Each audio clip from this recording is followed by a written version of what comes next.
नमस्कार साथियों, मैं प्रोफेसर राम शंकर। आज अपन विश्व इतिहास पढ़ेंगे और विश्व इतिहास में जो जनरली जहां से विश्व इतिहास या आधुनिक भारत की शुरुआत होती है उसमें हमारे यहाँ एक टॉपिक है, वो है पुनर्जागरण। टॉपिक बहुत सारे और भी है, प्राचीन विश्व की सभ्यताएं भी है और आधुनिक काल की बहुत सारे नए नए टॉपिक भी है। हम जो आज स्टार्ट कर रहे हैं वो है पुनर्जागरण।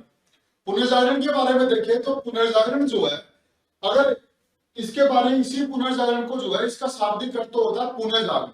अभी बहुत डिटेल से अपन पढ़ेंगे। इसी पुनर्जागरण को जो है वो रेनेसां भी बोलते हैं। रेनेसां, पुनर्जागरण, रेनेसां, सांस्कृतिक पुनरुत्थान।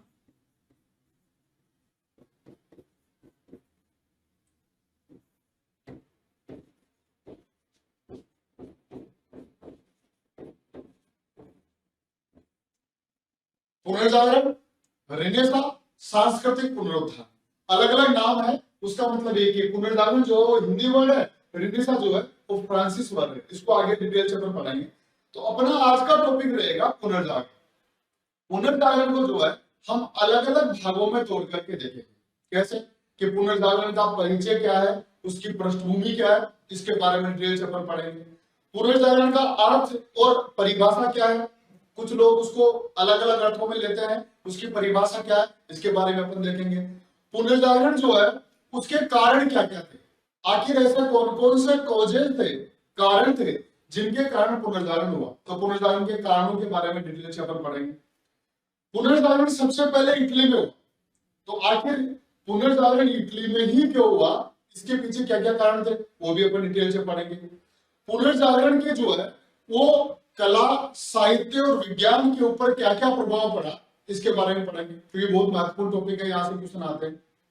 फिर पुनर्जागरण का परिणाम क्या, उसका प्रभाव क्या है, विश्व के इतिहास को पुनर्जागरण ने क्या क्या दिया उसके परिणाम पढ़ेंगे।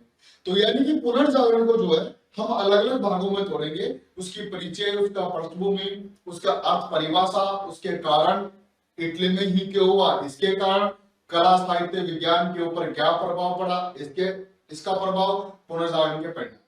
तो ये जो मैंने देखा है ये अपना टॉपिक है, जिसको रेनेसां भी कहते हैं, जिसको पुनर्जागरण भी कहते हैं, इसको सांस्कृतिक पुनरुत्थान भी कहते हैं। हम इसको पूरे होल कॉन्टेक्स्ट में देखेंगे, कोई भी पार्ट अपना छूटेगा नहीं। और जब अपना टॉपिक पूरा खत्म हो जाएगा पुनर्जागरण, तब जब हम अपनी कॉपी में से या हमने जो पढ़ा है उसमें से देख पाएंगे कि कोई भी एग्जाम हो, 0 से लेकर के IAS तक की कोई भी एग्जाम हो, इस टॉपिक से बाहर कुछ भी नहीं जाएगा।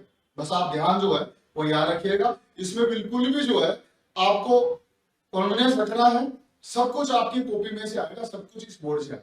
तो पुनर्जागरण को जो है अलग अलग भागों में तोड़ करके देखेंगे। जो मैंने बताया है, अगर इसको देखें अपन तो उस पुनर्जागरण का ये है कि ये पुनर्जागरण रेनेसां जो है, मैंने जो बताया था कि हम उसको अलग अलग भागों में तोड़ करके देखेंगे। तो ये जो है वो अलग अलग भाग है कि उसकी परिचय, पृष्ठभूमि, पुनर्जागरण से पहले क्या स्थिति थी, आखिर पुनर्जागरण कैसे ग्रोथ किया उसके बारे में अपन देखेंगे। अर्थ और परिभाषा के बारे में देखेंगे। पुनर्जागरण के क्या क्या कारण रहे वो अपन देखेंगे। पुनर्जागरण इटली में ही क्यों हुआ, उसके क्या कारण थे इसके बारे में डिटेल से अपन पढ़ेंगे। पुनर्जागरण का की प्रकृति, उसके लक्षण, उसकी विशेषताएं, इसके बारे में डिटेल से अपन पढ़ेंगे। पुनर्जागरण का प्रभाव, कला, साहित्य और विज्ञान के ऊपर क्या प्रभाव पड़ा इसके बारे में डिटेल से अपन पढ़ेंगे। और उसके परिणाम। ये सारे टॉपिक जब अपने हो जाएंगे तब हम कह सकेंगे कि हाँ, पुनर्जागरण नामक टॉपिक जो है वो मेरा या हमारा पूरा हो गया। ठीक है, तो आगे अपन चलते हैं। इसी पुनर्जागरण में से जो है पहला जो पार्ट पढ़ेंगे वो है अपन परिचय और पृष्ठभूमि के बारे, और परिचय और पृष्ठभूमि के बारे में अपन देखेंगे। तो इसको देखते हैं, पुनर्जागरण की पृष्ठभूमि, पुनर्जागरण का परिचय और पृष्ठभूमि। हम जो पुनर्जागरण का जो शाब्दिक अर्थ जो लिया जाता है वो है पुनर्जागरण। पुनर्जागरण, तो अब ये समझते हैं अपन कि आखिर इस पुनर्जागने का क्या मतलब, क्या इसको कैसे कहेंगे। आप कहेंगे पुनर्जागना मतलब फिर से जागना, तो इसको ये समझना होगा। इसका मतलब ये हुआ कि कोई व्यक्ति पहले से जागा हुआ था, फिर बीच में वो सो गया और फिर उसके बाद में वापस जागा, तभी तो अपन ने कहा कि पुनः जागना, पुनः जागा, यानी कि पहले जागा, फिर सोया, फिर वापस जाग गया, उसी को बोला पुनः जागा। एग्जाम्पल के लिए अपन ये भी कह सकते हैं कि कोई व्यक्ति है, बाहर से अभी आया है और अपन ने उसको एक कह दिया कि फिर से आ गया, इसका मतलब ये हुआ कि वो पहले आया हुआ था, फिर चला गया, फिर वापस आया, इसलिए अपन ने उसको एक कहा कि पुनः आया या पुनः आगमन। इसका मतलब पहले आया, फिर गया, फिर वापस आया। ठीक वही बात यहाँ पर यह है कि पहले जो है, इस पुनर्जागरण के संदर्भ में अपन बात करें कि कोई चीज पहले जागी हुई थी, फिर सो गई, उसके बाद में वापस जागी, इसलिए उसी को कहा गया पुनर्जागरण। तो आखिर इतिहास के सेंस में, विश्व इतिहास के सेंस में पुनर्जागरण का क्या मतलब है, इसको समझने के लिए जो है अपन इसको ये देख सकते हैं अपन कि मान लीजिए ये जो है ये प्राचीन काल है, ये है मध्यकाल है, ये जो है ये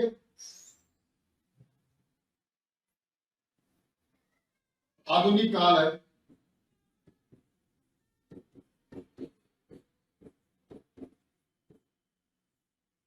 अगर इसका टाइम अपन देखें तो ये मोटा मोटा हो जाता 1453 तक। यहां अगर ले अपन तो ये हो जाता 500 ईस्वी, और इसको अपन कह सकते हैं कि जीरो से मान सकते हैं, मान लीजिए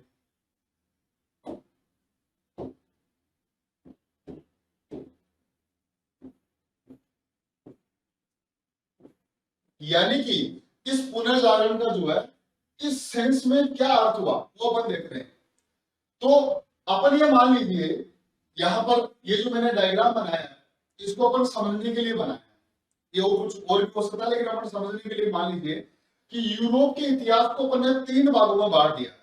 एक प्राचीन काल, यानी कि ये मान सकते हैं कि 0 ईस्वी से लेकर के या 100 ईस्वी से लेकर के 500 ईस्वी तक का काल जो है वो क्या कहलाता है, वो ईस्वी पूर्व से लेकर के 500 ईस्वी तक का काल जो है वो क्या कहलाता है, वो कहलाता है प्राचीन काल। 500 ईस्वी से लेकर के 1453 ईस्वी, इसको 15वीं शताब्दी भी कह सकते हैं, इसको 1400 भी कह सकते हैं, इसको 1453 ईस्वी भी कहते हैं। यहां से यहां तक का टाइम जो है वो कहलाता है क्या, वो कहलाता है मध्यकाल, यूरोप का मध्यकाल। और 1453 के बाद का काल जो है ये कहलाता है यूरोप का आधुनिक काल। अब यहां अपन देखते हैं कि जो यूरोप का ये जो काल है ये कहलाता है स्वर्ण युग, इसको मानव का इतिहास का गोल्डन एज कहते हैं, स्वर्ण युग कहते हैं, इसको स्वर्ण युग कहते हैं। इसको मानव के इतिहास का अंधकार युग कहते हैं।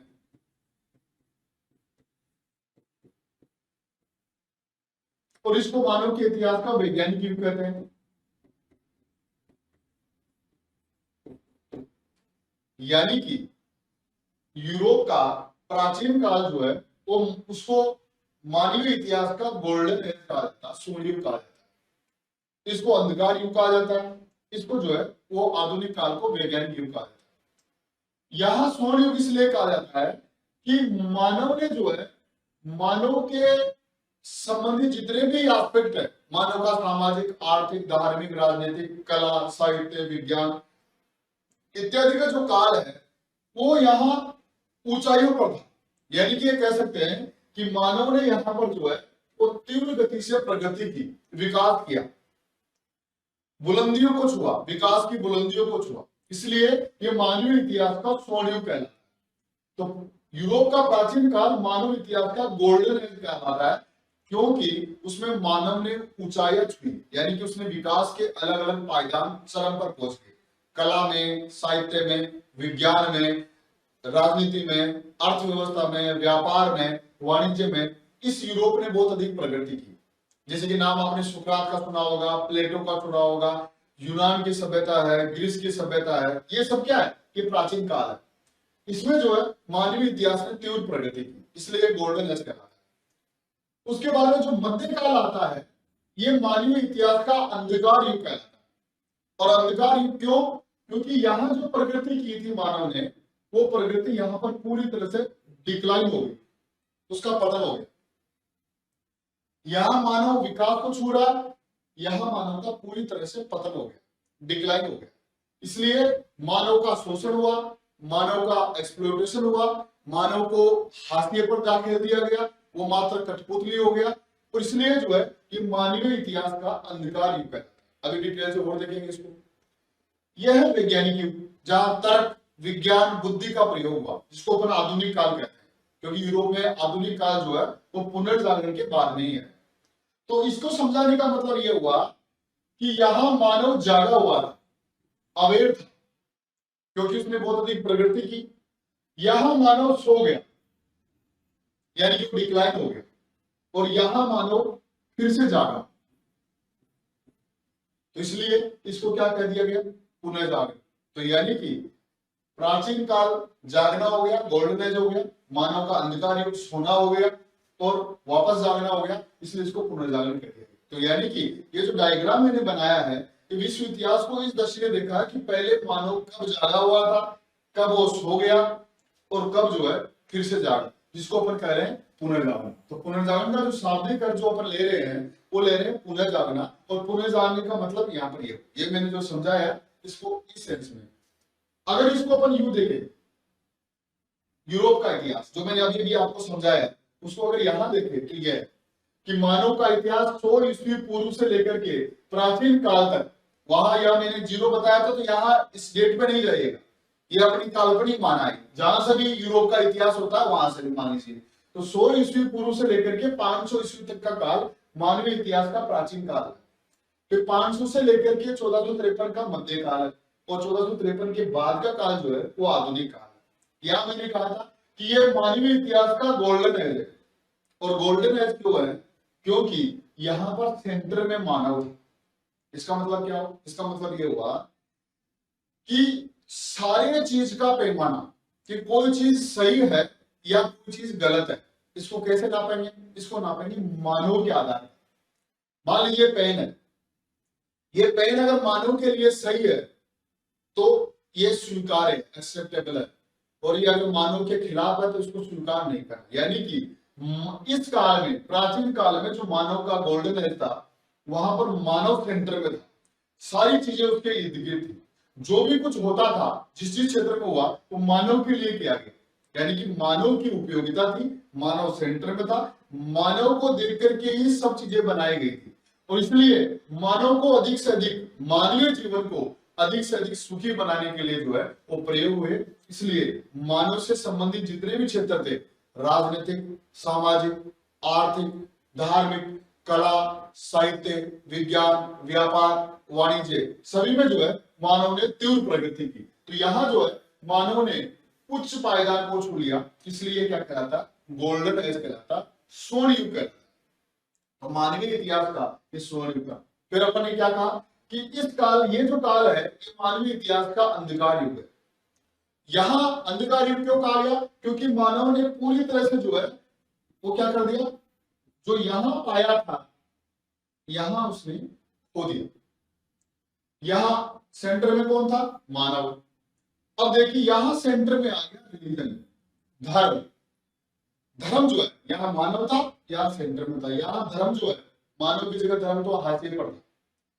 यहां जो है अंधकार युग, मध्य काल में जो है धर्म सेंटर में आ गया, केंद्र में आ गया। अब जो मैंने बताया था कि क्या चीज सही है और क्या चीज गलत है, जो यहाँ मानव तय करता था, अब यहाँ तय कौन करने गया, रिलीजन।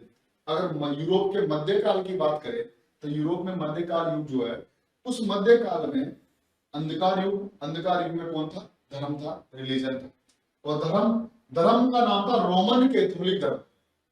यानी कि पहले जो है मध्यकाल में पूरे यूरोप में एक ही धर्म था, उसका नाम था रोमन कैथोलिक धर्म। और उस रोमन कैथोलिक धर्म को 3 लोग चला रहे थे, यानी 3 पिलर थे उसके। एक था पोप, रोमन कैथोलिक पोप, एक था चर्च, रोमन कैथोलिक चर्च, और एक था सामंत। पोप अभी आगे चलेंगे वो डिटेल से। पोप मतलब ईसाइयों का धार्मिक गुरु, रोमन कैथोलिक धर्म का जो धार्मिक गुरु प्रधान था वो हो गया पोप। चर्च जो ईसाइयों की धार्मिक पूजा स्थल, गिरजाघर, चर्च जो है वो हो गया चर्च।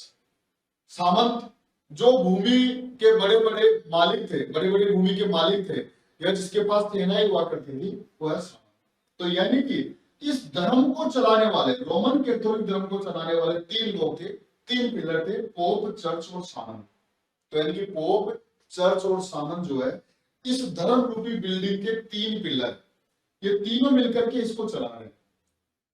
और क्योंकि धर्म है, उनको चलाने वाले ये हैं, तो इन लोगों ने ये कहा कि मानव को हाशिए पर धकेल दिया। तब सेंटर में आ गया धर्म, कि जो भी कोई काम होना है वो धर्म के अकॉर्डिंग होना है।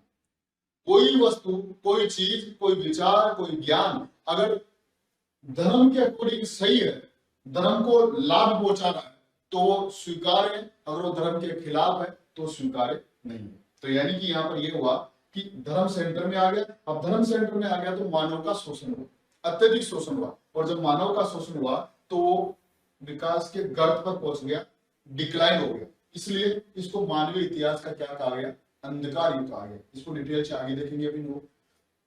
इसके बारे में जो है जब 1453 में अभी देखेंगे घटना घटी तुर्कों द्वारा कुस्तुनतुनिया पर आक्रमण, वो अपन आगे पढ़ेंगे। यहाँ के बाद में जो है आधुनिक काल शुरू होता है, और वो काल हो गया वैज्ञानिक युग, तार्किक युग, बौद्धिक युग, प्रबोधन का युग, नए विचारों का युग, जिसको अपन आधुनिक काल कह रहे हैं। तो यानी कि उस पुनर्जागरण का मतलब ये हुआ कि मानव यहाँ पर जागा हुआ था, यहाँ पर वो सो गया और यहाँ पर फिर से जाग गया। तो यानी कि जो मैंने डायग्राम बताया है वो इस काल को अपन बात करें, जब ये काल टूटेगा तो ये काल आएगा। यानी कि मध्य काल का जब अंत होगा, अंधकार युग का अंत होगा, तो आधुनिक युग आएगा, वैज्ञानिक युग आएगा, तार्किक युग आएगा, और ये आएगा किससे, पुनर्जागरण से आएगा। तो पुनर्जागरण जो है इस युग के खात्मे और इस युग की शुरुआत का द्योतक है, उसका प्रतीक। इसको अपन आगे देख रहे हैं। तो यानी कि ये 3 पार्ट है, उसमें आगे देख रहे हैं अपन। ये देखिए मान्यताएं और सिद्धांत, मध्यकालीन मान्यताएं सिद्धांत। अभी अभी अपन ये कहा कि मध्य काल में मानव का पूरी तरह से पतन हो गया, उसका डिक्लाइन हो गया। क्यों हो गया था, क्योंकि इसमें जो है वो सेंटर में कौन था, धर्म, और उसका नाम था रोमन कैथोलिक धर्म।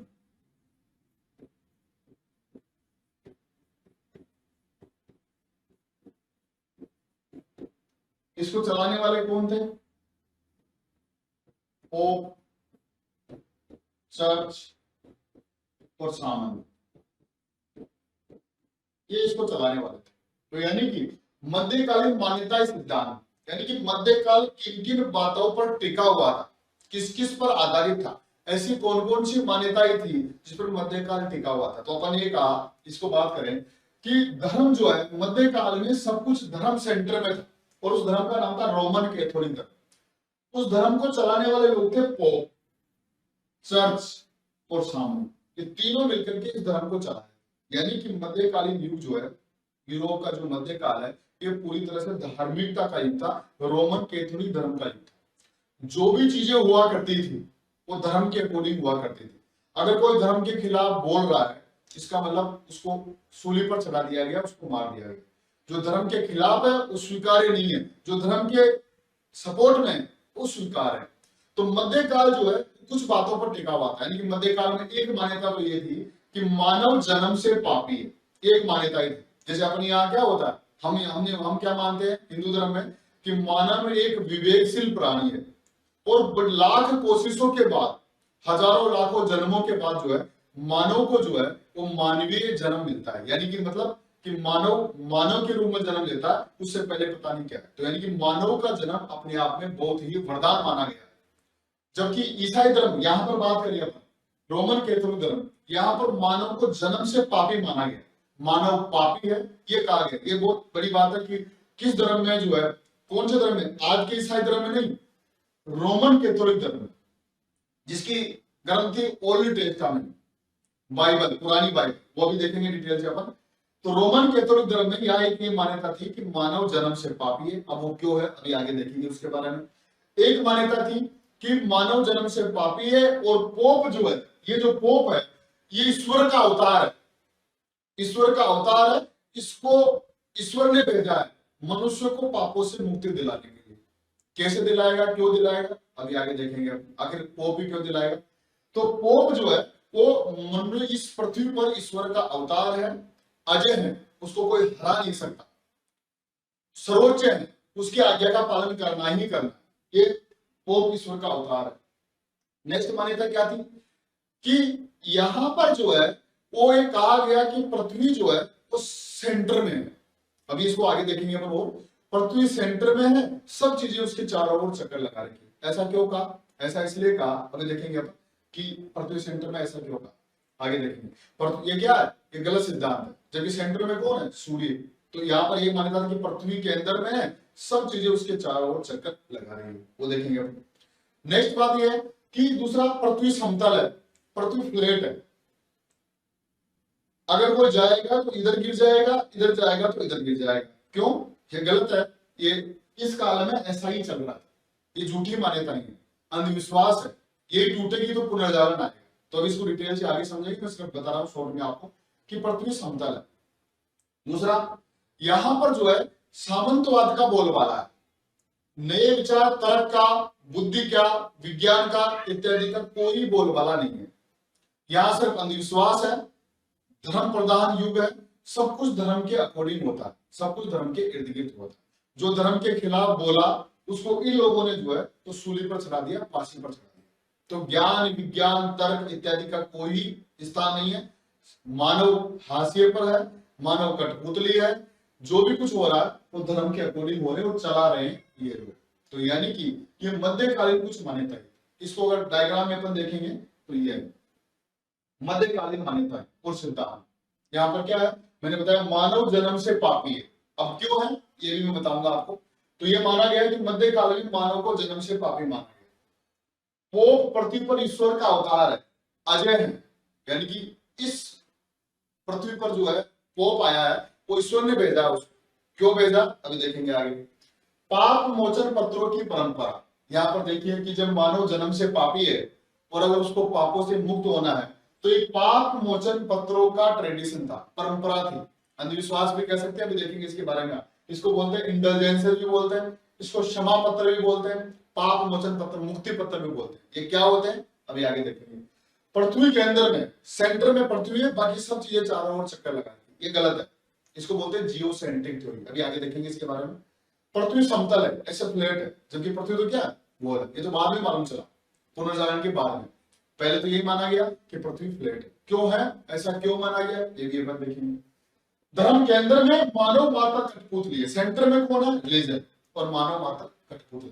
ये देखिए अपन आगे, इसी को अपन डिटेल से समझ रहे हैं। आगे जो है मानव जन्म से पापी है, इसको देखिए। मध्यकालीन जो है युग, जो अंधकार युग कहा गया, उसमें रोमन कैथोलिक धर्म ने, पोप ने, चर्च ने, सामंत ने एक मान्यता ही बना रखी थी, एक ट्रेडिशन बना रखा था, एक सिद्धांत बना रखा था, और वो ये बना रखा था कि मानव जन्म से पापी है। हमारे यहाँ क्या, हम तो ये कहते हैं कि मानव का जन्म मिलना ही जो है अपने आप में क्या वरदान है, जबकि यहाँ मानव के जन्म को पापी माना गया। कैसे माना गया, क्यों माना गया, इसको समझने के लिए जो है एक कहानी समझिए। हर धर्म में जो है इस ब्रह्मांड की व्याख्या की गई है कि मानव कैसे आया, ब्रह्मांड का निर्माण कैसे हुआ, हर धर्म में व्याख्या की गई है। यहाँ जो अपन देख रहे हैं, जैसे कि हमारे यहाँ हिंदू धर्म में क्या कहा गया, हिंदू धर्म में कहा गया कि पृथ्वी, मतलब वो सही कितनी है गलत कितनी है वो बात है। अपन कहते हैं कि पृथ्वी का ब्रह्मा ने इसका निर्माण किया, ब्रह्मा विष्णु महेश इन तीनों ने सृष्टि को चला रहे हैं, निर्माण किए हैं, वही संहार कर रहे हैं। कोई कहता है कि पृथ्वी जो है वो गाय के ऊपर खड़ी है, कोई कहता है सर्प पर खड़ा है, अलग अलग व्याख्या है।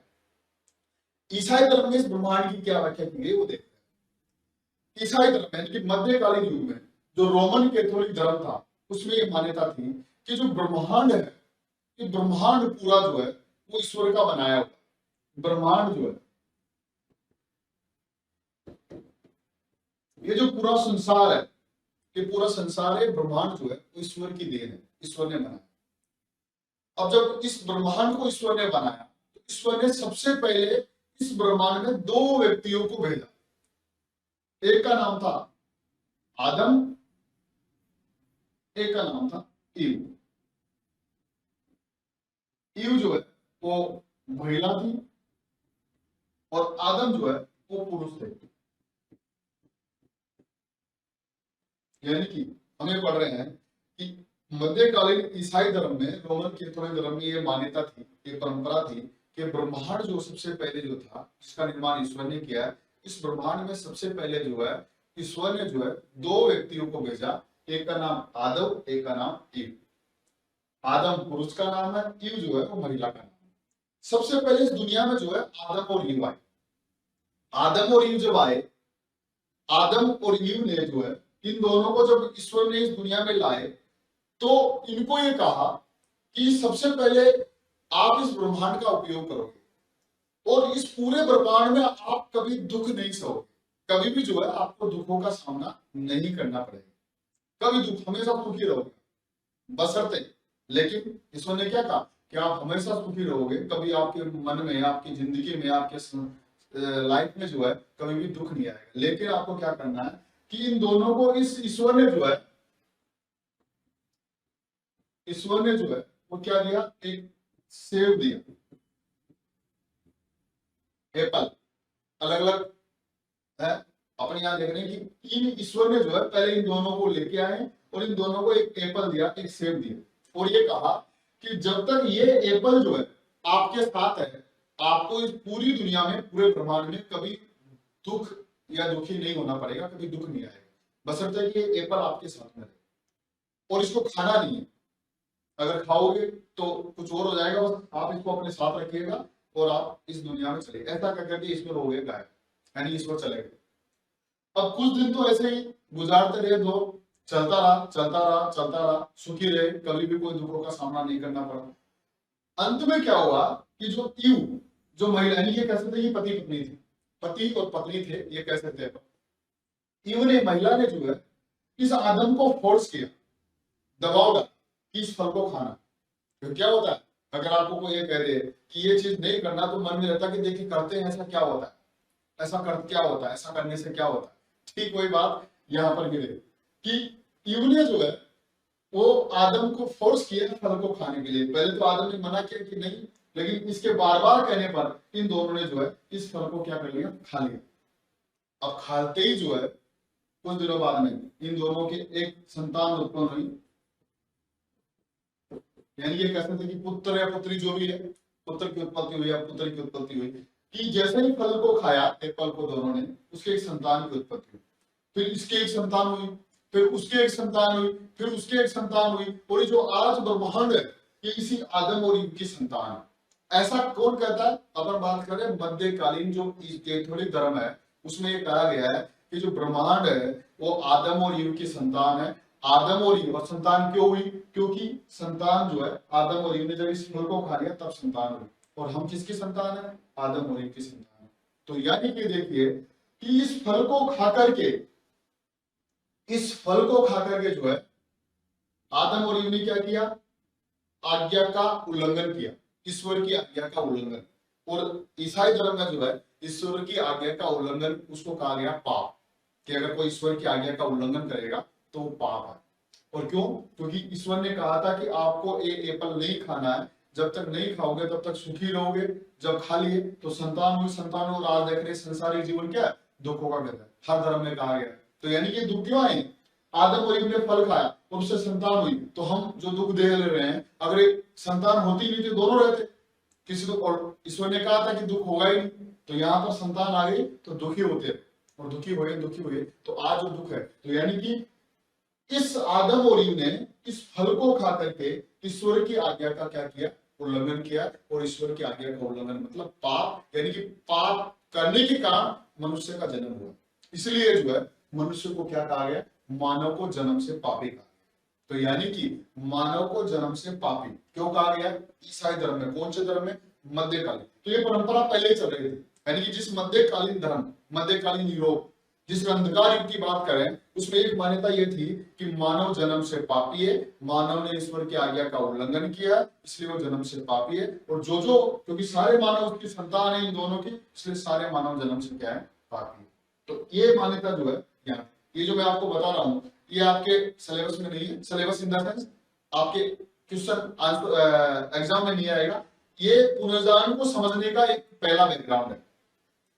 आगे जब अपन पढ़ेंगे तो सारी चीजें यहीं से स्टार्ट होगी, चाहे वो धर्म सुधार आंदोलन हो, चाहे वो अमेरिकी क्रांति हो, चाहे वो फ्रांस की क्रांति हो, चाहे वो रूस की क्रांति हो, चाहे वो प्रतिधर्म सुधार आंदोलन हो, चाहे वो पुनर्जन्म, सब कुछ यहीं से स्टार्ट होगा। इसलिए जो कहानी है ये पूरे विश्व के इतिहास का बेस है, इसलिए मैंने इस कहानी को बताया। आगे अपन चल, तो मैंने बताया मानव जन्म से पापी है। इसी को लेकर के मध्य काल में पोप ने, चर्च ने, संत ने मानव का शोषण किया कि आप तो जन्म से पापी हो। जब मानव को बार बार कहा गया जन्म से पापी हो, जन्म से पापी हो, तो उसमें क्या होगा, उसमें निराशा आ गई। यानी कि जैसे मान लीजिए मैं हूं, मैं क्यों जी रहा हूं, ये अच्छा खा रहा हूं, अच्छा पहन रहा हूं, मानव अच्छा खाता है, अच्छा पहनता है, तो जितनी भी चीजें हैं दुनिया में वो सब मानव के लिए बनी है। संगीत मानव के लिए बना है, साहित्य मानव के लिए बना है, चित्रकला, मूर्ति कला, मनोरंजन, टीवी, साधन, व्हीकल, संसारी क्यों बना, मानव को सुखी देने के लिए, सुख देने के लिए। और जब मानव को ये पता चल जाए कि वो तो दुखी है, उसको जितना जल्दी हो जाएगा यहाँ से चला जाना चाहिए, तो मानव क्या हो गया, निराश। मैंने क्या, मध्य पहला जो था प्राचीन काल, वो क्या था, गोल्डन एज, वो मानव सेंटर में था। अब धर्म सेंटर में आ गया मध्य काल। तो इन लोगों ने, चर्च ने, पोप ने, सामंत ने बार बार मानव को ये कहा कि आप तो जन्म से पापी हो, जन्म से पापी हो। तो मानव ने अपने बारे में सोचना बंद कर दिया, यानी कि कला, साहित्य, विज्ञान, अर्थव्यवस्था, राजनीति, धर्म इत्यादि के बारे में सोचना बंद कर दिया। तो जब अपने बारे में सोचना बंद कर दिया तो मानव से संबंधित जितने भी एस्पेक्ट्स है, जितने भी पक्ष है, सामाजिक जीवन, आर्थिक जीवन, धार्मिक जीवन, राजनीतिक, व्यापारिक, कला, साहित्य, विज्ञान, इन सब का क्या हो गया, डिक्लाइन हो गया। और जब इनका डिक्लाइन हो गया तो कौन सा युग आ गया, अंधकार युग आ गया। तो यानी कि वो कहानी यहाँ से कि मानव ने क्यों मान लिया कि वो पापी है, इसलिए मान लिया कि आप तो इसके संतान हो, आपने ईश्वर की आज्ञा का उल्लंघन किया और आप जन्म से क्या हो, पापी। तो मानव जितना जल्दी हो जाए आपको यहाँ से चला जाना चाहिए। तो पहले मानव जीना नहीं था, वो इस दुनिया से जाना अच्छा समझता था कि अगर मैं मर गया, मृत्यु हो गई, तो मुझे मोक्ष मिल जाएगा। और जितना रहूंगा उसको बार बार ये लोग महसूस कराते थे कि आप जन्म से पापी हो, जन्म से पापी। तो यानी कि मानव जन्म से पापी है, ये मध्य काल में एक मान्यता थी, जिसको अपन ने इसके माध्यम से समझा। दूसरा पार्ट समझते हैं अपन, पोप ईश्वर का अवतार है और पाप मोचन पत्र। यहां देखिए, एक मान्यता तो ये थी कि मनुष्य जन्म से पापी, क्यों, क्योंकि उसने ईश्वर की आज्ञा का उल्लंघन किया। अब आइए देखिए कि आदम और ईव कब के थे, उन्होंने जो कहानी बताई, तो लोगों ने ये कहा कि आदम और ईव ने अपराध किया, ईश्वर की आज्ञा का उल्लंघन किया, उसकी सजा हम क्यों भुगते। यानी कि वहां के मानव लोगों ने कहा कि इनको ये बताइए कि उसने तो उल्लंघन किया, उसने पाप किया, उसने, हम भी पापी है, तो हमारा उद्धार कैसे होगा। गलती उन्होंने की, सजा हम भुगत रहे हैं, तो हमारा उद्धार क्या होगा, कैसे होगा। तब उसके लिए जो है दूसरी मान्यता आई। दूसरी मान्यता क्या आई, इन्होंने जो घड़ी, जो अंधविश्वास था, इन्होंने ये कहा कि ईश्वर को बाद में दया आई कि आदम और ईव ने पाप किया, संतान हुई, ये संसार दुखों का घर है, ये संसार पापी है, ये मानव जन्म से पापी है। अब जब ईश्वर को दया आ गई तो ईश्वर ने क्या किया कि एक पोप जो है, इस पोप को ईश्वर ने भेज दिया इस पृथ्वी पर, और ये कहकर के भेजा कि आप जाइए इनको क्या कीजिए, इनका उद्धार कीजिए, इनको पापों से मुक्ति दिलाइए। तो यानी कि जो पोप था, जो ईसाई रोमन कैथोलिक धर्म में जो पोप था, वो अपने आप को पृथ्वी पर ईश्वर का अवतार मानता है, और ये कहता था कि ईश्वर ने मुझे इस दुनिया में पापों से मुक्ति देने के लिए, मानव को पापों से मुक्ति देने के लिए भेजा है। तो किसने भेजा, ईश्वर ने। इसलिए वो क्या रह गया, वो हो गया अवतार, कि पोप जो है इस पृथ्वी पर ईश्वर का अवतार है। और ये कहकर ईश्वर ने ये जिम्मेदारी देकर के भेजी है कि आप जाइए और मानव को जो है, जो पापी है, उसको पापों से मुक्ति दिलाइए। और मानव पाप से मुक्त, तब लोगों ने कहा कि चलो हम बताइए, पोप जी हमको ये बताइए कि हम पापों से मुक्ति कैसे होंगे। तब उन्होंने दो तरह से बात बताई कि हमको ईश्वर ने भेजा और ये कहकर के भेजा कि जाइए आप पापों से मुक्त कीजिए। तो कैसे होगा उद्धार, उसने बताया दो तरीके से, क्योंकि पोप ईश्वर का अवतार है, और पोप जब ईश्वर का अवतार है तो ईश्वर से डायरेक्ट कनेक्शन है उनका। और उसने कुछ कह के भेजा है पोप को, वो ये कह के भेजा कि मेरी बात अगर मानोगे तो मैं आपको पापों से मुक्ति दूंगा। यानी कि पोप जैसा जैसा कहेगा, अगर वैसे वैसे मानोगे तो मानव का पापों से क्या हो जाएगा, मुक्ति हो जाएगी। तो एक तो कि ईश्वर, पोप की आज्ञा का उल्लंघन नहीं करना, उसकी बात मानना है, और उल्लंघन करने के अलावा कोई चारा भी नहीं। क्यों, क्योंकि पोप तो अजय है, ईश्वर का अवतार है, सर्वोच्च है। अगर आपने उसकी आज्ञा का उल्लंघन किया तो मारे जाओगे, मार दिए जाओगे, क्योंकि उसकी आज्ञा का उल्लंघन मतलब ईश्वर की आज्ञा का उल्लंघन। तो यानी कि मार दिए जाओगे, तो कोई उल्लंघन नहीं कर सकता था पोप की आज्ञा। तो पोप सर्वज्ञ था, अजय था, सर्वोच्च था, उसकी आज्ञा का उल्लंघन कोई नहीं कर सकता था, ईश्वर का अवतार था। दूसरी एक मान्यता उसने क्या बना रखी थी, पाप मोचन पत्र। इसी को बोलते हैं इंडलजेंसेस।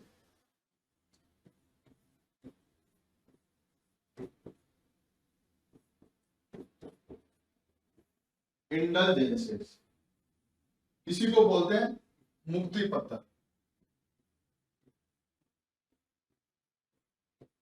इसी को बोलते हैं क्षमा पत्र।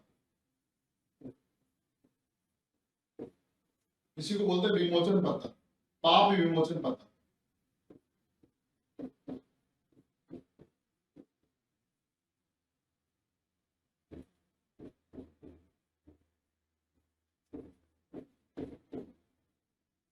ये जो नाम है ये सारे एक ही नाम है, पाप मोचन पत्र, मुक्ति पत्र, क्षमा पत्र, पाप विमोचन पत्र। और इन सबके लिए जो एक शब्द यूज हुआ है वो है इंडलजेंस। बहुत बार पूछा कि इंडलजेंस से आप क्या समझते हैं, तो लोगों ने समझा ही नहीं कि आखिर इंडलजेंस है क्या। इसके बारे में डिटेल से अपन पढ़ेंगे जब धर्म सुधार आंदोलन पढ़ेंगे तब। अभी मैं सिर्फ शोर में पढ़ा रहा हूँ, बता रहा हूँ आपको यहाँ पर कि पाप मोचन पत्र क्या है। तो क्या होता था कि पाप मोचन पत्र एक पोप के हस्ताक्षर युक्त एक लेटर हुआ करते थे, पत्र हुआ करते थे। जैसे कि खाली कागज नहीं है, जो खाली कागज है नीचे जो है पोप के मोहर, चर्च पोप की मोहर होती थी, स्टैंप लगा होता था और ऊपर खाली होता था। तो क्या मान्यता थी कि पोप ने ये कहा कि मैं ईश्वर का अवतार हूं, जैसा जैसा मैं कहूंगा वैसा करोगे तो आप पाप से मुक्त हो जाओगे। एक तरीका तो ये था। अब ये देखिए कि कुछ लोगों को जल्दी थी पापों से मुक्त होने के लिए कि हमको जल्दी चाहिए, सर हम इतना वेट कब करेंगे, क्या कोई ऐसा उपाय है कि हम जल्दी से पापों से मुक्त हो जाए। तो पोप ने कहा यस ऐसा है। क्या है? पाप मोचन पत्र। पाप मोचन पत्र क्या होते थे कि पाप मोचन पत्र पर पोप के हस्ताक्षर होते थे, ऊपर खाली होता था। तो जो लोग जल्दी पापों से मुक्त होना चाहते हैं वो लोग इस पाप मोचन पत्र को खरीदे। ये काम मिलता था, चर्च में मिलता था, पैसा दो पाप मोचन पत्र लो। और उस जब पाप मोचन पत्र आपके पास आ जाएंगे तब उस पर लिखिए आप कि आपने जो भी पाप किया है उसको प्रायश्चित कीजिए, पश्चाताप कीजिए। और जब पश्चाताप कर लोगे, प्रायश्चित कर लोगे और उसमें अपनी गलतियां कि हाँ श्रीमान पोप महोदय ऐसा है, मैंने ये पाप किया है, गलती हो गई है, दोबारा नहीं करेंगे, हमको पापों से मुक्ति दिया। जैसे होता है ना कि हमको 2 दिन की छुट्टी दी जाए एप्लीकेशन, ठीक वही है कि हमने पाप किया, हम इसको स्वीकार करते हैं, आगे से ऐसा नहीं होगा, हमको पापों से मुक्ति दिया जाए। ऐसा कह करके ये किसको दे देंगे? पोप को। और पोप किसको दे देगा? ईश्वर को। क्यों? क्योंकि ईश्वर से डायरेक्ट कनेक्शन उसने तो भेजा। इनका मानना यहाँ पर ये था। तो यानी ये बड़ा विचित्र था, बड़ा कह सकते हैं अंधविश्वास था कि एक हद थी अंधविश्वास की। हमारे यहाँ पर भी होता था, यहाँ पर यहाँ ज्यादा हो रहा है। अभी देखेंगे आगे कैसे कि पाप मोचन पत्र जो है पोप के हस्ताक्षर युक्त जो है पत्र होते थे, जिस पर जो व्यक्ति पापों से जल्दी मुक्त होना चाहता है वो अपने पापों का प्रायश्चित कर दे, पश्चाताप कर दे और वो वापस पोप को दे दे। पोप ईश्वर को पहुंचा देगा और आप पापों से क्या हो जाओगे? मुक्त हो जाओगे। एक मान्यता ये थी। और ये कहाँ मिलते थे? चर्च में मिलते थे। और जब चर्च पैसे देकर फ्री में नहीं मिलते थे, लेकिन पापों से मुक्त ऐसे तो नहीं मिलेंगे। पापों से मुक्त अगर आप जल्दी होना चाह रहे हो तो आपको क्या खरीदना पड़ेगा? पाप मोचन। तो आपसे पूछेगा इसके बारे में डिटेल पढ़ेंगे तो धर्म सुधार आंदोलन, क्योंकि पहली बार पाप मोचन पत्रों को जलाने का काम किसने किया? मार्टिन लूथर ने। वहीं से धर्म सुधार आंदोलन तो जुड़ी हुई यही से, ठीक है। तो पोप ईश्वर का अवतार है, ये भी मान्यता थी मध्यकाल में। पाप मोचन पत्र की बिक्री ये हो रही थी और चर्च से पैसे देकर के चर्च देता था और इनकी कमाई हो रही थी। तो ये अंधविश्वास था। जब ये टूटेगी तो पुनर्जागरण है। आगे देखते हैं। पृथ्वी केंद्र में इन्होंने ये कहा कि ये ब्रह्मांड है, इस ब्रह्मांड के सेंटर में जो है वो है पृथ्वी। इसको बोलते हैं जियोसेंट्रिक थ्योरी।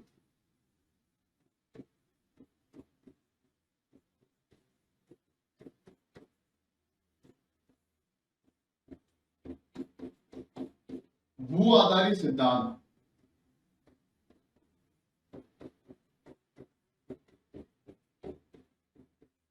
यह सिद्धांत किसने दिया था? टोलेमी ने।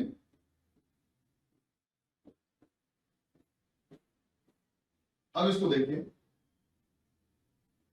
इसके बारे में डिटेल अपन आगे पढ़ेंगे और जब भौगोलिक आविष्कार पढ़ेंगे, वैज्ञानिक आविष्कार पढ़ेंगे। अभी मैं शॉर्ट में समझा रहा हूं यहाँ पर। एक मान्यता मध्यकाल में ये थी, पोप चर्च सामंत बना रखा था, यह विश्वास बना रखा था कि पृथ्वी के अंदर में, और इसको बोलते थे जियोसेंट्रिक थ्योरी। और ये जियो से भू आधारित सिद्धांत यानी कि पृथ्वी आधारित सिद्धांत। ये सिद्धांत एक टोलेमी भूगोलवेता था टोलमी ने इस सिद्धांत का प्रतिपादन किया था, इसी को चर्च पोप ने सामंतों ने मान लिया और इन्होंने ये कहा कि इस ब्रह्मांड के सेंटर में पृथ्वी है, सब चीजें उसके चारों ओर चक्कर लगा रही है। ये क्या है? ये गलत है, ये टूटेगा तो पुनर्जागरण है। अभी देखेंगे कैसे। इन्होंने ऐसा क्यों कहा? पृथ्वी को सेंटर में क्यों माना? क्योंकि एक तो नॉलेज था ही नहीं इनको पहले तो, और पृथ्वी को सेंटर में माना क्योंकि अपने आप को सर्वोच्च दिखाना था। कैसे? इसको ऐसे समझिए कि मान लीजिए आपको कोई ये कहे कि इस पूरे ब्रह्मांड में, इस पूरी दुनिया में जो है सबसे ताकतवर राष्ट्र कौन है? मान लीजिए अमेरिका। अपन ये कह दें कि अमेरिका सबसे, इस दुनिया का सबसे ताकतवर राष्ट्र है, तो इस दुनिया में किसका इंपोर्टेंस बढ़ गया? अमेरिका का बढ़ गया। फिर आपसे कोई ये पूछे कि ताकतवर राष्ट्र अमेरिका और अमेरिका का राष्ट्रपति ये है, मान लीजिए बाइडेन है या जो भी राष्ट्रपति है, कि इस ताकतवर देश है अमेरिका, अमेरिका का राष्ट्रपति ये है, तो किसका महत्व बढ़ गया? पहले तो देश में बढ़ा अमेरिका का, फिर बढ़ गया किसका? उस राष्ट्रपति का। तो यानी कि ताकतवर अमेरिका हुआ, अमेरिका का प्रधान कौन हो गया? राष्ट्रपति। तो राष्ट्रपति का ताकत महत्व बढ़ गया। ठीक वैसे ही है, इन्होंने इसलिए पृथ्वी को इसलिए माना क्योंकि पृथ्वी के मालिक कौन थे? पोप, चर्च और सामन। क्योंकि इस आपने कहा ना कि पृथ्वी पर ईश्वर का अवतार कौन था? पोप। तो पोप के प्रधान, हेड, मुखिया कौन थे? पृथ्वी के मुखिया, हेड कौन थे? पोप थे। तो यानी इसलिए पोप ने जो है इस सिद्धांत को माना कि पृथ्वी जो है वो सेंटर में है, क्योंकि पृथ्वी पहले तो, जब जैसे वो सेंटर में हो गया तो उसका महत्व बढ़ गया, क्योंकि पूरे ब्रह्मांड के सेंटर में कौन है? पृथ्वी है, तो पृथ्वी का महत्व बढ़ गया। पृथ्वी के मालिक कौन है? पोप है, तो पोप का महत्व बढ़ गया। तो यानी अपने आप को, पोप ने अपने आप को सर्वोच्च साबित करने के लिए टोलमी के जियोसेंट्रिक थ्योरी को माना, जो ये कहती है कि पृथ्वी सेंटर में, सब चीजें उसके चारों ओर चक्कर लगा रखी। तो ये गलत मान्यता है। जब कोपरनिकस आएगा तो इस मान्यता को तोड़ेगा, और जब ये मान्यता टूटेगी तो क्या आ जाएगा? पुनर्जागरण। तो यानी कि अपन ने कहा कि ये मध्यकाल की मान्यता थी। अभी इसके बारे में डिटेल से आगे पढ़िए। अभी सिर्फ बता देंगे कि जियोसेंट्रिक थ्योरी जो है वो किसने दिया था? टोलमी ने। और ये किस काल की विशेषता? मध्यकाल की विशेषता। तो एक पृथ्वी केंद्र में ये मान्यता हो गई। दूसरा देखिए, पृथ्वी समतल है, फ्लैट है। इन्होंने कहा कि पृथ्वी ऐसे फ्लैट है, समतल है। ऐसा क्यों कहा? इनका कारण था, इनके पीछे एक षड्यंत्र था। इसलिए था कि अगर पृथ्वी, पहले तो पता भी नहीं था इनको कि पृथ्वी गोल है, पृथ्वी समतल इसलिए कहा इन्होंने कि ऐसे मान लीजिए कोई टेबल है, ऐसे यहाँ पर कोई रहना, यहाँ से अपन चलेंगे तो नीचे गिर जाएंगे, तो यहाँ चलेंगे तो नीचे गिर जाएंगे। तो ऐसा क्यों कहा? ऐसा इसलिए कहा कि व्यक्ति दूर तक नहीं जा सकता, क्योंकि व्यक्ति दूर तक गया तो नए लोगों से मिलेगा, नए लोगों से मिलेगा तो नए विचार आएंगे, और नए विचार आएंगे तो क्या होगा? मध्यकाल के अंधविश्वास टूटेंगे, और मध्यकाल के अंधविश्वास टूटेंगे तो क्या होगा? पुनर्जागरण आएगा। तो यानी कि नए विचार नहीं हो, धर्म प्रधान रहे, पोप, चर्च, सामन चलते रहे। इसके लिए एक मान्यता इन्होंने क्या बना रखी थी कि पृथ्वी समतल है। पृथ्वी समतल इसलिए ताकि लोग दूर तक नहीं जाए, एक ही जगह रहे, और जाएंगे तो क्या हो जाएगा? गिर जाओगे। अभी आगे देखेंगे कि पृथ्वी समतल होने से किसी ने कुछ उल्लंघन किया तो वो लोग गिर गए, यानी कि अंधेरे में तीर मारते थे। होता क्या था कि जब इस बात का कोई पालन नहीं करता था तो क्या होता था कि जो कोई व्यक्ति अगर ये कह करके निकल गया समुद्र में तो वो वापस नहीं आया। तो इन्होंने कहा, देखो हम कहते थे ना कि पृथ्वी समतल है, दूर तक जाओगे तो गिर जाओगे। वो मरा तो कैसे था? वो समुद्र में चला गया, समुद्र में क्या हो गया? तूफान आ गया, तूफान आ गया तो वो डूब गया। तो इन्होंने क्या कहा कि वो गिर गया, समतल थी, हमने कहा नहीं जाना, वो चला गया, डूब गया, वापस नहीं आया। तो लोग भी नहीं जाते थे। लेकिन बाद में क्या हुआ? जब मालूम चल गया कि पृथ्वी गोल है, चारों ओर चक्कर लगा करके आ गए, तब ये मान्यता टूटी। और ये मान्यता टूटी तो क्या आया? पुनर्जागरण आया। तो यानी कि एक मान्यता थी कि पृथ्वी समतल है, फ्लैट है, दूर तक नहीं जाना है, कि दूर तक जाओगे तो गिर जाओगे, ये वाली मान्यता है। धर्म केंद्र में मानव हास्य का एक मान्यता है कि इस मध्य काल में जो है वो सेंटर में कौन था? धर्म। यानी कि इस सेंटर में जो है, इस मध्य काल में पूरी तरह से जो पहले मानव सेंटर में था, अब कौन सेंटर में आ गया? रिलीजन सेंटर में आ गया। और कौन सा रिलीजन? रोमन कैथोलिक धर्म।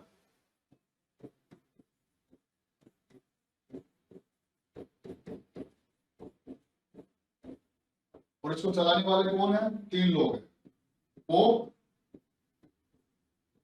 चर्च और सामन। पोप, चर्च और सामन ये चलाने वाले। तो यानी कि मध्य काल में जो है धर्म प्रधान युग था, धर्म कौन सा था? रोमन कैथोलिक धर्म। रोमन कैथोलिक धर्म को चलाने वाले कौन थे? पोप, चर्च और सामंत। ये तीनों मिलकर के इस धर्म रूपी बिल्डिंग को चला रहे थे। ये तीनों उसके पिलर थे। और जो कुछ भी होता था धर्म के अकॉर्डिंग होता था। किसी भी विचार, किसी भी आविष्कार, कोई भी घटना, कोई भी ऐसी चीज हो गई जो धर्म के खिलाफ है तो उसको खत्म कर दिया था। कोई किसी ने बोल दिया धर्म के खिलाफ तो मार दिया था। इसलिए पूरा का पूरा मध्यकाल 500 ईस्वी से लेकर के 14वीं शताब्दी 15वीं शताब्दी का मध्यकाल जो है वो अंधकार युग इसलिए कहलाया क्योंकि ये सेंटर में थे। इन्होंने मानव का शोषण किया, मानव ने उसको स्वीकार किया कि हाँ हम पापी है। उन्होंने शोषण किया तो मानव से रिलेटेड जितनी भी चीजें हैं वो सब डिक्लाइन हो गई, मानव का पतन हो गया। मानव से संबंधित जितने भी सामाजिक, आर्थिक, धार्मिक क्षेत्र है उनका पतन हो गया। इसलिए मध्यकाल क्या कहलाया? अंधकार युग कहलाया। तो इतनी बातें जो मैंने आपको बताई कि मध्यकाल की विशेषता जो है कि मध्यकाल इन सब मान्यताओं पर टिका हुआ था। किन मान्यताओं पर? पोप ईश्वर का अवतार है इस मान्यता पर, मानव जन्म से पापी है इस मान्यता पर, पृथ्वी सेंटर में है इस मान्यता पर, पृथ्वी समतल है इस मान्यता पर, धर्म के अंदर है इस मान्यता पर, मानव मात्र कठपुतली है इस मान्यता पर, तर्क विज्ञान बुद्धि का कोई बोलबाला नहीं है इस मान्यता पर, जो तर्क विज्ञान की बात करेगा वो उसको मार दिया जाएगा। पोप, चर्च और सामंत सर्वोच्च है, उसके आगे कोई उल्लंघन नहीं करेगा, सामंतवाद का युग है। ये सारी जो मैंने अभी अभी बताई आपको ये सब क्या है? ये मध्यकालीन मान्यता है। और इसी मध्यकालीन मान्यताओं पर जो है ये टिका हुआ था मध्यकाल, अंधकार युग। और जब एक एक करके टूटेगी तो क्या आएगा? पुनर्जागरण आएगा। तो यानी कि जब ये टूटेगी, मानव जन्म से पापी है ये टूट जाएगा, पृथ्वी सेंटर में ये भी टूट जाएगा, ईश्वर का इस पृथ्वी पोप ईश्वर का अवतार है अजय है ये भी टूट जाएगा, पृथ्वी समतल है ये भी टूट जाएगा, धर्म के अंदर में सब और झूठे हैं ये भी टूट जाएगा। और फिर मानव सेंटर में आ जाएगा, तर्क सेंटर में आए, तर्क बुद्धि विवेक का कोई स्थान नहीं है ये आ जाएगा, तर्क विवेक और बुद्धि आ जाएगी। सामंतवाद का बोलबाला, सामंतवाद का पतन हो जाएगा। तो जब मध्यकालीन मान्यताएं टूटेगी तो आधुनिक युग आएगा, यानी कि पुनर्जागरण आएगा। और पुनर्जागरण से किस युग की शुरुआत होगी? आधुनिक की शुरुआत होगी। तो यानी कि मैंने जो ये भी बताया आपको कि पुनर्जागरण की पृष्ठभूमि यह है, यानी इस कहानी, यही कहानी आगे सारे टॉपिक्स में काम आएगी, चाहे वो धर्म सुधार आंदोलन, प्रतिधर्म सुधार आंदोलन, अमेरिका की क्रांति, फ्रांस की क्रांति, रूस की क्रांति, वाणिज्यवाद, कुछ भी पढ़ेंगे ये कहानी काम आएगी। ये कहानी कहीं किताबों में नहीं मिलेगी, आप कहीं कोई नहीं है। इसको समझना बहुत महत्वपूर्ण है क्योंकि सब कुछ यही से होगा। इस पुनर्जागरण से सारी चीजें आएगी। जब विचारों के क्षेत्र में घटना होगी तो पुनर्जागरण आएगा, जब धर्म के क्षेत्र में होगी तो धर्म सुधार आंदोलन आएगा, जब राजनीति के क्षेत्र में होगी तो अमेरिका की क्रांति आएगी, जब आर्थिक क्षेत्र में होगी तो वाणिज्यवाद आएगा, औद्योगिक क्रांति आएगी, जब यही काम समाज के क्षेत्र में होगी तो फ्रांस की क्रांति आएगी, जब यही काम आर्थिक व्यवस्था में होगा तो रूस की क्रांति होगी। तो यानी कि सब कुछ इसी पुनर्जागरण पर टिका हुआ है। और पुनर्जागरण इस कहानी पर टिका हुआ जो मैंने अपने आदम और ईव वाली बताई, ये जो मध्यकालीन मान्यताएं बताई। तो मध्यकाल की जो पृष्ठभूमि है वो इस रूप में। पुनर्जागरण का अर्थ एवं परिभाषा। अभी मैंने ये पढ़ा कि पुनर्जागरण की पृष्ठभूमि, कि पुनर्जागरण क्यों कहा गया, पुनर्जागरण का मतलब क्या हुआ, कैसे कैसे वहां से आया, प्राचीन काल, मध्यकाल, अंधकार युग, स्वर्ण युग क्या था, कैसे कैसे हुआ, क्या क्या मान्यताएं थी वो अपन ने देखा। अब आते हैं उसकी अर्थ और परिभाषा। अगर पुनर्जागरण के अर्थ और परिभाषा की बात करें तो पुनर्जागरण का शाब्दिक अर्थ जो है वो हो गया पुनर्जागरण, जो अपन ने अभी भी देखा। ये कुछ फैक्ट है जो जनरली छोटे छोटे, हालांकि इतनी इजी वे में नहीं पूछते लेकिन फिर भी अपन को ध्यान रखना जरूरी है। पुनर्जागरण का शाब्दिक तो अर्थ हो गया पुनर्जागरण। और पुनर्जागरण जो है वो फ्रांसीसी भाषा के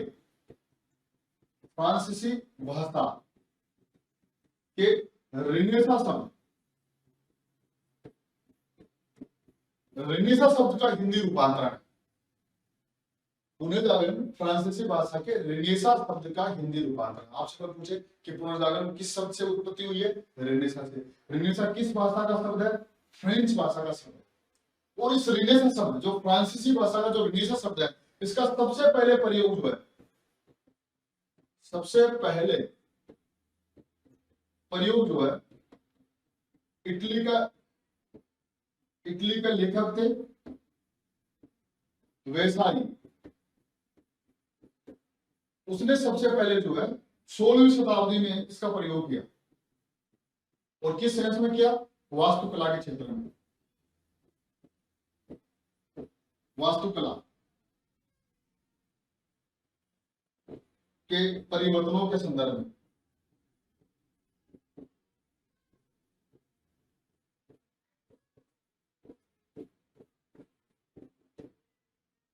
यानी कि अपने देखा कि पुनर्जागरण जो है वो रेनेसा शब्द का हिंदी रूपांतरण है। रेनेसा जो है वो किस भाषा का शब्द है? फ्रांसीसी भाषा का शब्द। और इस रेनेसा शब्द का पहली बार प्रयोग जो है इटली के एक लेखक, एक विद्वान ने किया, उसका नाम था वेसारी, और उसने किया 16वीं शताब्दी में। किस सेंस में किया? इसने किया कि 16वीं शताब्दी में जो वास्तुकला, भवन निर्माण कला हो गया, कला हो गया, मूर्ति कला हो गई, शिल्प कला हो गई, वास्तुकला, जो भी बिल्डिंग्स था, कि 16वीं शताब्दी में कला के क्षेत्र में जो है क्या हुआ, कला के क्षेत्र में कुछ परिवर्तन हुए, कुछ नवीन परिवर्तन हुए। पुराने परिवर्तन, पुरानी परंपराएं खत्म हो गई, कुछ नवीन परिवर्तन आए, नए प्रयोग हुए। उसी को जो है इस लेखक वेसारी ने क्या नाम दे दिया? रेनेसा नाम दे दिया, पुनर्जागरण नाम दे दिया। तो आपसे कोई पूछ सकता है कि पहली बार पुनर्जागरण शब्द का प्रयोग जो है वो किस व्यक्ति ने किया? वेसारी ने किया। कहां का था? इटली का था। रेनेसा जो है किस भाषा का शब्द है? फ्रेंच भाषा का शब्द है। वेसारी ने जो है किस संदर्भ में किया? वास्तुकला के क्षेत्र में होने वाले परिवर्तनों में। कब किया? 16वीं शताब्दी में किया। तो यानी कि एक बात जो देखा है कि सबसे पहले प्रयोग तो किया इसने। अगर बात अपन करें आगे कि दिद्रो की बात करें, यहां हो गया देखो कि फ्रेंच भाषा के रेनेसा शब्द का हिंदी रूपांतरण है। रेनेसा शब्द का पहली बार प्रयोग जो है वो इटली के लेखक विद्वान वेसारी के द्वारा 16वीं शताब्दी में वास्तुकला के क्षेत्र में होने वाले परिवर्तनों के संदर्भ में किया। कि अपन ने देखा कि परिवर्तन जो है, तो यहाँ वो मैंने समझाया, यहाँ लिखा हुआ, आप इसको अच्छे से देखते हैं कि पहली बार प्रयोग वेसारी के द्वारा किया गया, जो इटली का था। रेनेसा शब्द फ्रेंच भाषा का शब्द है। 16वीं शताब्दी में होने वाले वास्तुकला के होने वाले परिवर्तनों के संदर्भ में किसने किया। अगर बात करें वापस अपन कि बाद में जो है सबसे डिटेल से प्रयोग, कि सबसे ज्यादा जो है व्यापक प्रयोग जो है वो 18वीं शताब्दी में किया। इस रेनेसा शब्द का प्रयोग जो है बहुत अधिक व्यापक प्रयोग जो है 18वीं शताब्दी में हुआ।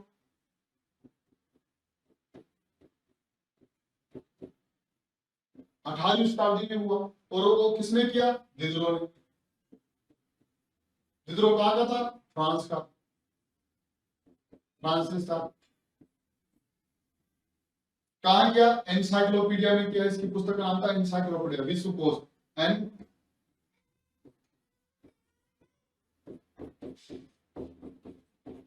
एनसाइक्लोपीडिया में किस संदर्भ में किया? साहित्य व ज्ञान के क्षेत्र में।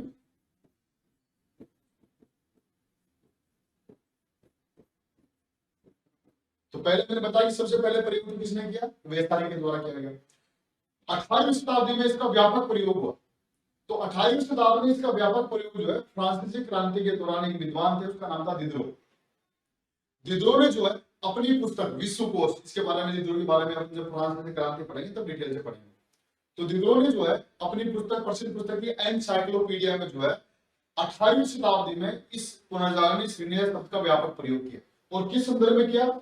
साहित्य और ज्ञान के क्षेत्र में होने वाले नवीन परिवर्तनों के सेंस में। जो साहित्य और ज्ञान के क्षेत्र में जो नवीन परिवर्तन हुए उस सेंस में जो है इस दिद्रो के द्वारा प्रयोग किया गया। तो आगे वेसारी ने जो है वो किस सेंस में किया? वास्तुकला के क्षेत्र में वेसारी ने। दिद्रो ने जो है वो ज्ञान और साहित्य के क्षेत्र में जो परिवर्तन हुए उस सेंस में किया। ये फ्रांस का रहने वाला था, वो जो है इटली का रहने वाला। उसने 16वीं शताब्दी में प्रयोग किया, इसने 18वीं शताब्दी में प्रयोग किया। तो ये कुछ बातें फैक्ट है कि रेनेसा का व्यापक प्रयोग जो है 18वीं शताब्दी में फ्रांसीसी विद्वान दिद्रो के द्वारा जो है अपनी पुस्तक एनसाइक्लोपीडिया में साहित्य और ज्ञान के संदर्भ में होने वाले नवीन परिवर्तनों के संदर्भ में। तो दूसरी बात ये होगी। अब दो ऐसे विद्वान है जो पुनर्जागरण को अपनी भाषा में परिभाषित करते हैं। एक हो गया पंडित जवाहरलाल नेहरू। पंडित जवाहरलाल नेहरू ने जो है वो उसने पुनर्जागरण को विद्या का पुनर्जन्म का, रीबर्थ ऑफ नॉलेज, विद्या का, ज्ञान का पुनर्जन्म। तो पंडित जवाहरलाल नेहरू ने एक पुस्तक लिखी थी विश्व इतिहास की झलक, ग्लिम्पसेस ऑफ वर्ल्ड हिस्ट्री। तो उसने अपनी पुस्तक विश्व इतिहास की झलक में जो है वो क्या किया? वो पुनर्जागरण को परिभाषित किया और पुनर्जागरण को ये कहा कि पुनर्जागरण विद्या का पुनर्जन्म है। आपसे पूछा कि विद्या का पुनर्जन्म किसने कहा? पंडित जवाहरलाल नेहरू ने। किस पुस्तक में? क्या वो देखेंगे। एक विद्वान और स्वेन स्वेन विश्व के बहुत बड़े लेखक है, विश्व इतिहास के बहुत बड़े लेखक है स्वेन। उन्होंने क्या कहा, उन्होंने कहा कि मध्य काल के अंत और आधुनिक काल के प्रारंभ जो है, यहां तक जो बौद्धिक परिवर्तन हुए उसी को जो है उन्होंने पुनर्जागरण कहा। तो यानी कि पंडित जवाहरलाल नेहरू ने जो है वो क्या किया, विद्या का पुनर्जन्म का। जो स्वेन मोदी थे, उन्होंने अभी देखेंगे आगे, स्वेन मोदी ने जो है उसने किस संदर्भ में प्रयोग किया कि मध्य काल के अंत से लेकर के आधुनिक काल की शुरुआत तक जो बौद्धिक परिवर्तन हुए उसी को क्या कहा उसने, उसने पुनर्जागरण। तो इसको इस तरह से देख सकते हैं अपन। ये मैंने अभी दिखाया था आपको कि फ्रेंच विद्वान रेनेसां शब्द का पहले फ्रेंच भाषा का शब्द है, हिंदी रूपांतरण है, पहली बार प्रयोग वेसारी के द्वारा किया गया, इटली के विद्वान वेसारी द्वारा 16वीं शताब्दी में किया गया, और वास्तुकला के क्षेत्र में होने वाले परिवर्तनों के संदर्भ में। दूसरी बात ये कि रिनेस शब्द का व्यापक प्रयोग, जो अभी मैंने बताया, फ्रांसीसी विद्वान दिद्रो ने अपनी पुस्तक एनसाइक्लोपीडिया में 18वीं शताब्दी में साहित्य व ज्ञान के क्षेत्र में होने वाले नवीन परिवर्तनों और प्रयोगों के संदर्भ में, जो मैंने अभी आपको बताया, उसमें लिखा हुआ चीज ये मिल गया। आप चाहे तो अपनी कॉपी में उसको उतार सकते हैं। फिर जो अगली बात मैंने नेहरू के संबंध में बोली कि पंडित जवाहरलाल नेहरू ने जो है विद्या का पुनर्जन्म को कैसे परिभाषित किया, विद्या का पुनर्जन्म में परिभाषित किया। कौन सी पुस्तक में किया, ग्लिम्प्सेस ऑफ वर्ल्ड हिस्ट्री, विश्व इतिहास की झलक।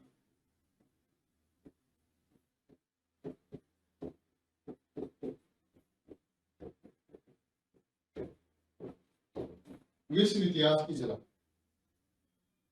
पंडित जवाहरलाल नेहरू ने अपनी पुस्तक विश्व इतिहास की झलक ग्लिम्पसेस ऑफ वर्ल्ड हिस्ट्री में जो है वो पुनर्जागरण को विद्या का पुनर्जन्म का, रीबर्थ ऑफ नॉलेज, विद्या का पुनर्जन्म का एक परिभाषा ध्यान रखिए। मैंने कहा विद्वान स्वेन ने जो है वो कहा कि मध्य काल की समाप्ति से लेकर के जो है आधुनिक काल के प्रारंभ तक होने वाले बौद्धिक परिवर्तनों को जो है उसी को क्या कहा स्वेन ने, उसी को कहा पुनर्जागरण। तो पुनर्जागरण अपने का पुनर्जागरण सामान्य अर्थ हो गया पंडित जवाहरलाल नेहरू ने, क्योंकि स्पेसिफिक परिभाषा है इसलिए उसको कोट कर दिया, बाकी बहुत ज्यादा परिभाषा आपको याद रखने की जरूरत नहीं है, क्योंकि नेहरू की परिभाषा पहले विद्वान थे नेहरू जिन्होंने पुनर्जागरण के बारे में अपनी बात कही, इसलिए उसको कोट किया। और दूसरा स्वेन, क्योंकि विश्व इतिहास के बहुत बड़े लेखक है, उन्होंने भी इस बौद्धिक परिवर्तनों के सेंस में उन्होंने कहा कि मध्यकाल की समाप्ति से लेकर के आधुनिक काल की शुरुआत तक जो बौद्धिक परिवर्तन हुए उसी को क्या कहा गया, पुनर्जागरण कहा गया। तो विद्वान स्वेन के द्वारा। अब अगर अपन इसकी बात करें, पुनर्जागरण की सामान्य परिभाषा की बात करें, कितनी बातें अपन ने देख ली, पूरी कहानी देख ली, मध्यकाल के कुछ सिद्धांत देख लिया अपन ने, अंधविश्वास देख लिए, कुछ परंपराएं देख ली, कुछ परिभाषाएं देख ली। तो इस आधार पर अपन जो है वो सामान्य एक जनरल परिभाषा लेते, इसमें सब कुछ आ सकता है, वो अपनी परिभाषा है, कहीं लिखी हुई नहीं है, हम उसको अपने अकॉर्डिंग जो है वो डाल सकते हैं। अगर समय की बात करें अपन कि समय कब से कब तक है, कहां हुआ, इसको देखते हैं अपन, कब आई, ये हो गया, किस क्षेत्र में हुआ, क्या हुआ इससे, यानी कि कोई भी क्वेश्चन में कब, कहा, क्यों, कैसे, अगर इसका जवाब मिल जाए तो उसकी सामान्य परिभाषा हो जाती है। अगर बात करें इसके समय, तो ये समय कब हुआ, 14वीं शताब्दी से 16वीं शताब्दी के मध्य।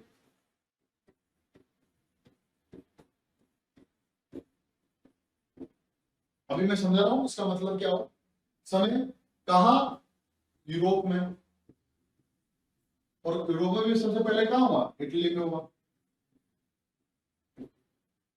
किस क्षेत्र में हुआ, कला साहित्य, कला साहित्य विज्ञान के क्षेत्र में।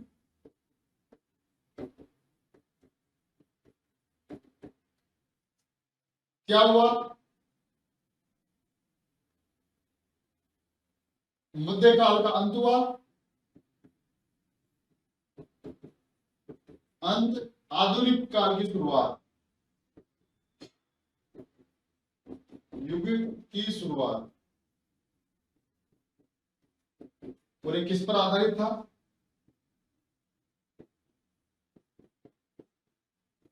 मानववाद, बुद्धिवाद, और विज्ञानवाद।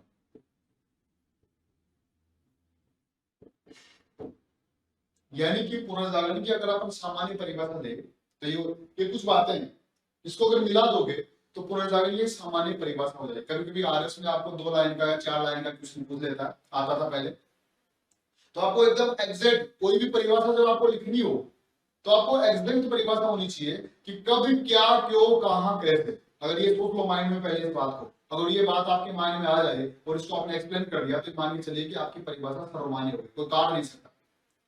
और इसको कहीं भी ऊपर नीचे कर सकते हो, सबसे पहले बार रटने की आवश्यकता नहीं है आपको।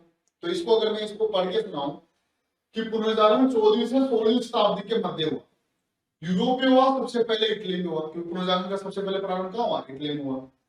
पुनर्जागरण कला, साहित्य और विज्ञान के क्षेत्र में हुआ। सबसे अधिक प्रभाव, सबसे अधिक चीजें जो दिखी, परिवर्तन जो दिखे, वो कला, साहित्य और विज्ञान के क्षेत्र में दिखे। अभी देखेंगे आगे कैसे क्या हुआ कि इसमें इस कारण पुनर्जागरण के परिणाम स्वरूप मध्यकालीन युग का अंत हो गया और आधुनिक युग की शुरुआत हो गई। आधारित ये पुनर्जागरण किस पर आधारित था? मानववाद, बुद्धिवाद और विज्ञानवाद, इन तीनों को पिलर कहा जाता है। मानववाद, बुद्धिवाद और विज्ञानवाद पर आधारित। तो यानी कि पुनर्जागरण की अगर कोई सामान्य परिभाषा दी जाए तो ये कह सकते हैं कि पुनर्जागरण जो है वो 16वीं और 14वीं से 16वीं शताब्दी के बीच में होने वाला एक बौद्धिक और सांस्कृतिक आंदोलन था या सांस्कृतिक परिवर्तन था। बौद्धिक मतलब बुद्धि में, तर्क में, और सांस्कृतिक मतलब संस्कृति में, कला, साहित्य इत्यादि के क्षेत्र में, खान पान के क्षेत्र में, साहित्य के क्षेत्र में।